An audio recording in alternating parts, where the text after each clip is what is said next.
غربی‌ها که درباره مخلوقات فضایی صحبت میکنن، اینا کدام دلیلی ندارن که همچین چیزی وجود داره.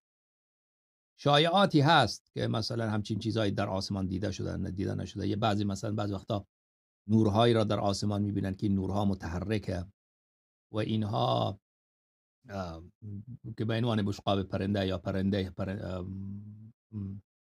یا پرندگان که ناشناخته شده هستند، به این عنوان در رسانه ها مطرح میشه و شواهد زیادی وجود داره که اینا حقه، یعنی همچین چیزایی هست. اما نورهایی که مشاهده می شود و اون آلاتی که پرواز به سرعت بسیار زیاد اونا چیه؟ رو هیچ کسی نمیدونه.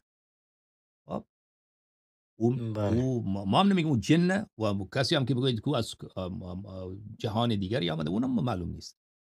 این دنیا بسیار عجیبه، این دنیا بسیار ناشناخته شده هست. این لزومی نداره که اون از کرات دیگری آمده باشه. او شاید مثلا یک چیزهایی باشه، مخلوقاتی باشه که غیر از جن، غیر از چی یا چیز دیگری باشه که اصلا یک توضیح دیگری داشته باشه که به ذهن ما نمیرسه.